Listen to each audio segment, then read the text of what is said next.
I found the 10 most useless fighter planes of World War II, and some of these were so bad their own pilots refused to fly them. One of these planes could barely climb. Another one killed more pilots than enemies. And wait till you see what the British Navy did with a dive bomber.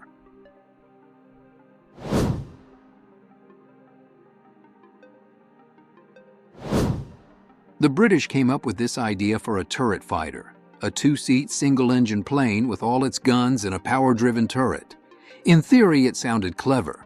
In practice, it was a disaster. The Royal Air Force's Bolt-and-Paul Defiant didn't work, but the Royal Navy's version, the Blackburn Roc, was even worse. Instead of building something from scratch, the Fleet Air Arm just took the gun turret from the Defiant and bolted it onto Blackburn's Skua dive bomber. What they ended up with was a plane that never should have left the drawing board.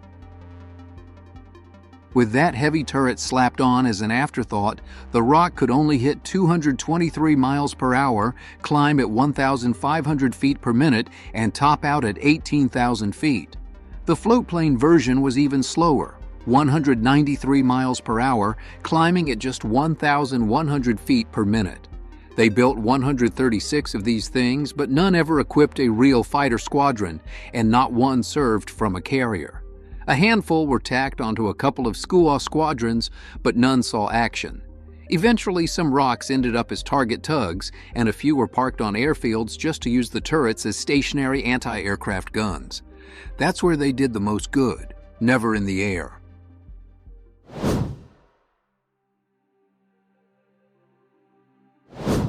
Germany's answer to Allied bombers in 1944 was the Volksjäger, the People's Fighter. Hitler wanted a jet interceptor cheap enough to build fast, simple enough for Hitler Youth pilots with barely any training, and ready by January 1945. Ernst Heinkel's design, the He 162, got the nod mainly because it could be built quickly, with 1/3 of the airframe made from plywood, a non-strategic material. The plan was to mass-produce it in underground factories. The reality was brutal. The prototype's wing broke up in flight due to weak design and poor bonding in the plywood. The wood flexed in heat, snapped in the cold, and the whole plane was unstable. If you flew inverted more than 3 seconds, the engine would just quit. Test pilots, actual veterans, called it a death trap. Definitely not something to hand over to teenage pilots. Goering didn't care. He forced production, and the He 162 started arriving at Luftwaffe fighter wings. The squadron commander had to fail his own pilots' physicals just to keep them from flying it. Over 300 got built. A few made it to combat, but more were lost in accidents than in dogfights, and even its one confirmed kill went to a flak unit, not a pilot.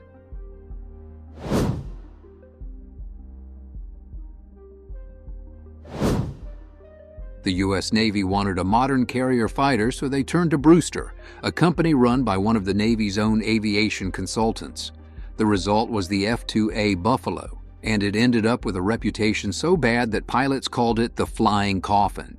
The Navy, Marines, the Royal Air Force, the Australians, and the Dutch all tried the Buffalo, and all gave up on it fast. Only the Finns made it work, flying a slightly different B-239 version, but that was down to their own training and weak Soviet opposition, not the plane itself. Part of the problem was Brewster's own factory setup.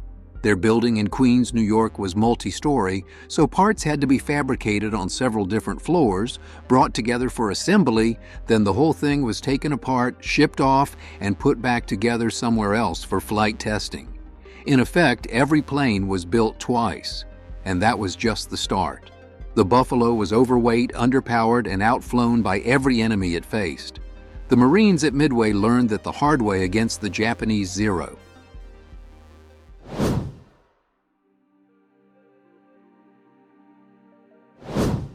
Italy kept betting on old ideas, and the CR-42 Falco proves it. By the time World War II started, most countries were moving on from biplanes. But Fiat doubled down, rolling out the CR-42, a fabric-covered open-cockpit biplane with fixed landing gear. In 1939, this was already museum material. The Royal Air Force called the British Gloucester Gladiator obsolete in 1939, and that plane had already been around since 1934. Meanwhile, Spitfires were already standard in the Royal Air Force. The CR-42 had a few early wins, but only because British pilots tried to out-dogfight it. Once the Brits figured out their Hurricanes and Spitfires were faster and could just dive away, the Italians lost every advantage. The real mystery is why Fiat kept building it. They already had a modern monoplane fighter, the G50, with retractable landing gear, enclosed cockpit, all-metal construction. The G50 was 20 miles per hour faster with the same engine. Still, the Regia Aeronautica ordered over 1,700 CR-42s, more than twice the number of G50s. Fiat even sold the outdated biplane to Belgium, Hungary, and Sweden. In the end, the CR-42 never made sense. Just an obsolete design built in huge numbers when better options were right there.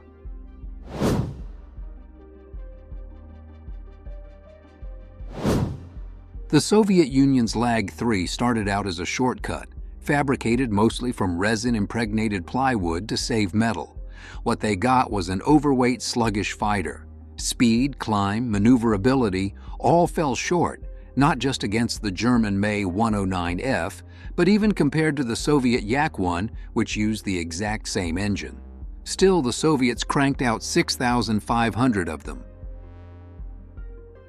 LaGG-3 is named for its three designers, but Soviet pilots quickly gave it a new meaning: Lacquerovanный garantированный гроб, or varnished guaranteed coffin. It earned that nickname.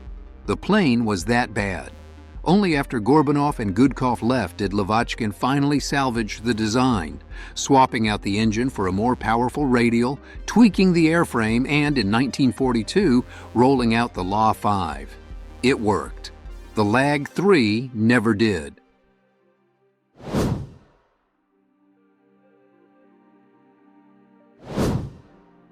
The Caudron C.714 shows what happens when you try to turn a racing plane into a combat fighter.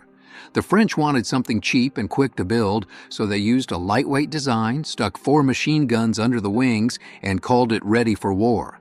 The C.714 could hit 301 miles per hour on just 450 horsepower, which looked good on paper. But it was all numbers. In reality, the plane's range was only 486 miles, and it took more than 9.5 minutes just to reach 13,000 feet. Finland bought a few but rejected them outright, too desperate for modern fighters to take that risk. France itself put some into service during the Battle of France in 1940. They were so mechanically unreliable, the French Minister of War grounded them all a week after they arrived. Production was canceled. A few C-714 ended up in the hands of Polish pilots fighting with the French, guys who would fly whatever they could get, just to keep up the fight against the Germans. The C-714 managed a bit of action in those last days, but it was nowhere near what the French needed.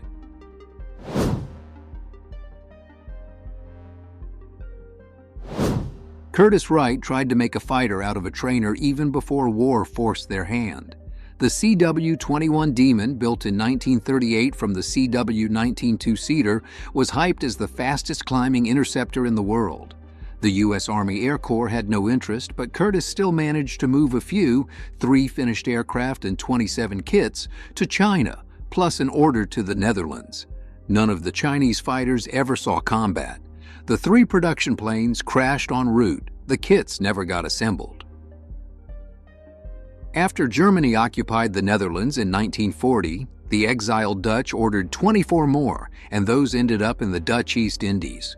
The CW-21B version got minor upgrades, but it wasn't enough.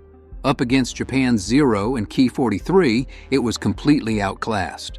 No armor, light weapons, 1,000 pounds lighter than even the Japanese flimsy Ki-43.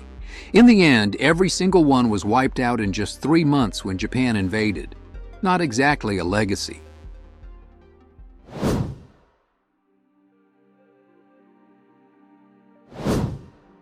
The Germans took one look at the British Moskito and panicked.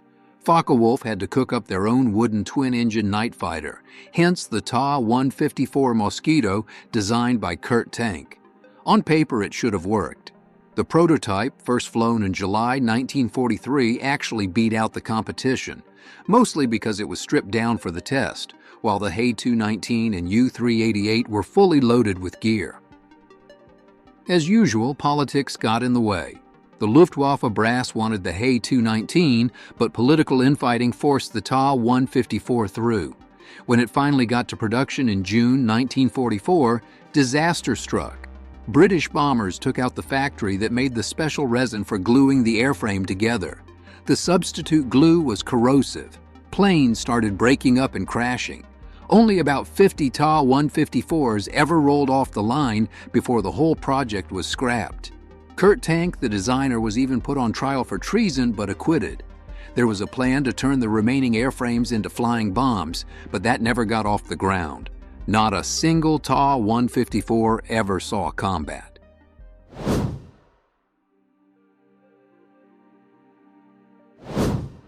Messerschmitt nailed the Me-109, but the follow-up, Me-210, was an embarrassment.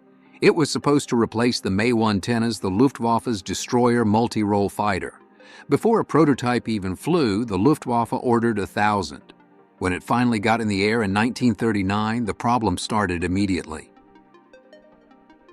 The Me-210 looked great on paper. Lots of firepower, advanced canopy, even remote-controlled defensive guns. But in flight, it was unstable and had a nasty habit of stalling into spins, sometimes just during basic maneuvers. The defensive guns didn't work as intended, and worst of all, it didn't even outperform the old Me-110 it was meant to replace. After just 400 built, the Me-210 was canceled, and they stuck with the Me-110. Messerschmitt tried again with the Me-410, a redesign with a longer fuselage and better wings. The problems mostly got fixed, but the damage was done. Less than 1,200 Me-410s ever got built before production shifted to single-engine fighters. Messerschmitt basically tried to hide the whole Me-210 chapter by changing the name, but nobody forgot.